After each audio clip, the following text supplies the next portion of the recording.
There's a moment in the Obi-Wan Kenobi show where Reva storms into a scene like she's trying to win a competition for loudest Sith intern, and everyone around her just kind of lets it happen. And you're sitting there wondering, wait, who is this? Where did she come from? And why does she sound like she's angry at us for watching the show? It's a bold entrance, sure, but bold doesn't always mean better. Right off the bat, something just feels off.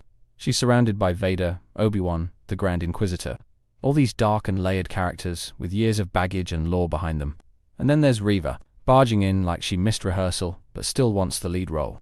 It's not that she doesn't belong in Star Wars, it's that the show never tells us why she does. Every scene she's in tries so hard to scream important character alert that it actually makes her feel less important. It's like the writers hit the gas without checking if there was a road ahead. You've got her flipping out on everyone, threatening random townsfolk, interrogating 10-year-olds like she's speedrunning villainy without reading the manual. And yeah, I get it. She's supposed to be this tragic, complex, layered person shaped by trauma and revenge.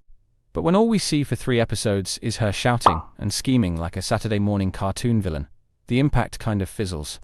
By the time we do get a backstory, it feels like the emotional stakes already left the building. The weird part is, she could have worked. The idea of a broken youngling hiding in plain sight among the Empire's worst is gold. That's the kind of character arc that could have made this show unforgettable. Instead, she became a distraction, a missed opportunity, a character constantly in the way of the story we actually wanted to see. In this video, we're breaking down exactly why Reva didn't land, how her writing pulled focus from the core narrative, and why her character arc lacked the build-up needed to stick the landing. We're going to talk about structure, performance, screen time, and how even great concepts can crash hard without the right foundation. When Obi-Wan Kenobi was announced, fans had questions. Lots of questions. Would we finally see a broken, haunted Kenobi wrestling with guilt? Would Vader take center stage? Would this be a dark, character-driven chapter that bridged the prequels and originals?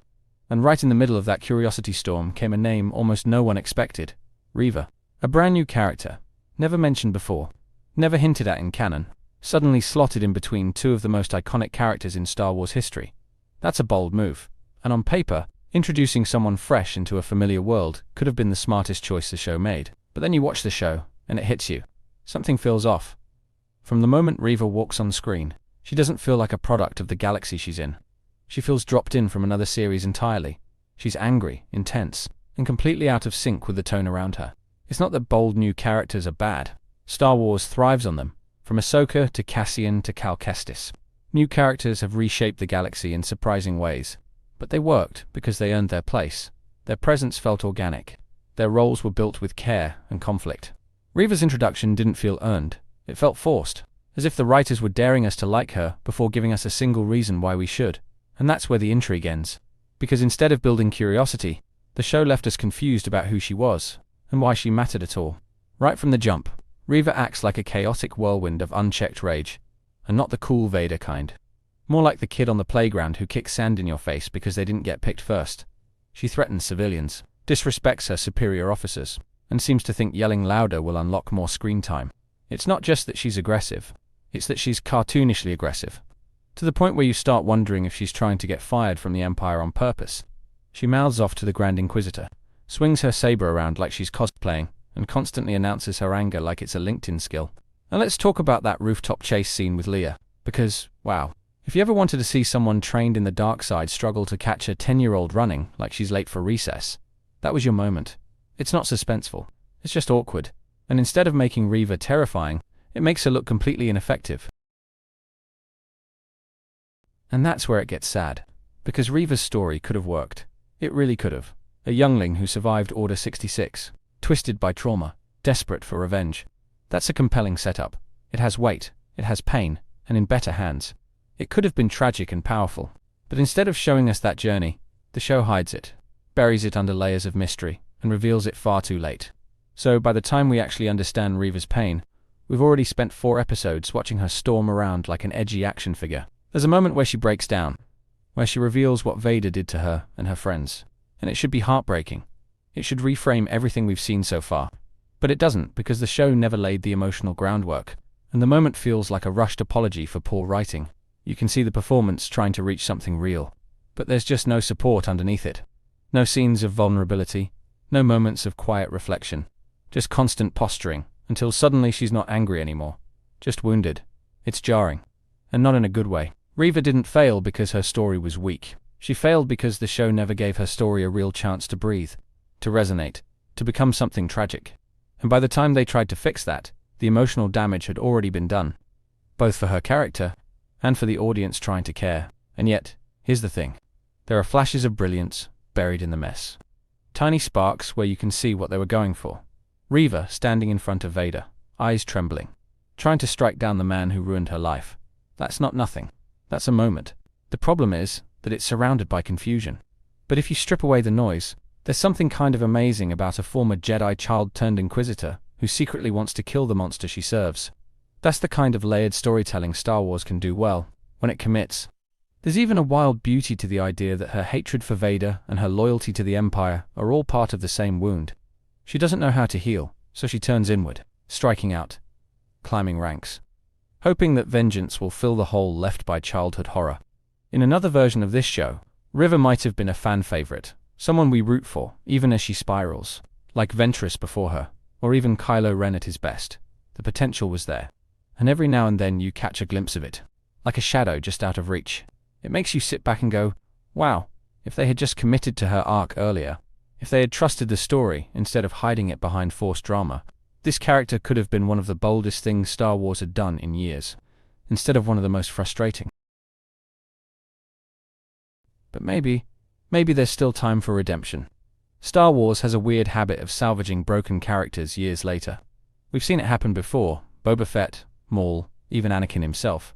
Characters that didn't work in the beginning but were rebuilt into something iconic. Reva could absolutely follow that path. Take her out of the spotlight for a while. Give her space to grow. Write her like an actual person instead of a plot device. And suddenly she's not just a mistake from the Kenobi show.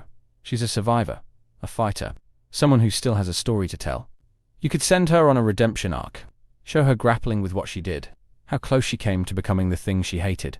Let her find purpose outside of revenge. Let her rediscover the light she abandoned. That's the kind of narrative Star Wars thrives on.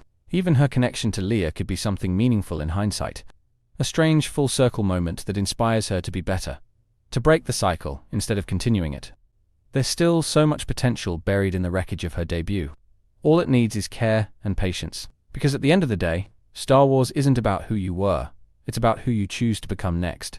And if they choose right, Reva could still become the character they wanted her to be, just later, and with fewer rooftop chase scenes. But as it stands now, Reva feels like a casualty of poor planning. A promising character trapped in a story that wasn't ready for her. She was written like a main character in a show that already had two. And instead of complementing Obi-Wan and Vader, she collided with them. She wasn't given room to breathe. She was shoved into the spotlight and told to carry emotional weight without the foundation to support it. And the result was a character that felt more like a narrative obstacle than a meaningful presence. It didn't have to be that way. She could have been a tragic thread woven through the story. Someone who mirrored Anakin's fall from a different angle. Instead, she was introduced too loudly, developed too late, and resolved too conveniently. And maybe that's the real tragedy. Not that Reva was bad, but that she could have been great. In the rush to make her matter, they forgot to make her work. And now, instead of feeling like a vital addition to the saga, she's become a symbol of everything that went wrong with the show. Because, in Star Wars, character is everything. And when that character is underwritten, miscast, and misplaced, no amount of lightsabers or speeches can save it. Reva didn't fail because she didn't belong. She failed because they didn't give her the story she deserved. Thank you for watching the whole video. I make videos because of my love for Star Wars and Marvel. I've been asked countless times how I get my subtitles, and I generate them automatically with a tool I built. That same tool can be used here on my website. It's completely free and doesn't require signing up. My website contains the subtitle generator that is perfect for any video, blogging post, where you can sign up with your email and receive notifications for when I post, and also my 3 channels. Critical Analysis Hub focuses on Star Wars and Marvel movies. Critical Analysis Hub Plus looks at Star Wars and Marvel shows. And Critical Analysis Hub XP centers on video games, like The Last of Us series, Jedi Survivor, and GTA 5. Thank you for being a fan.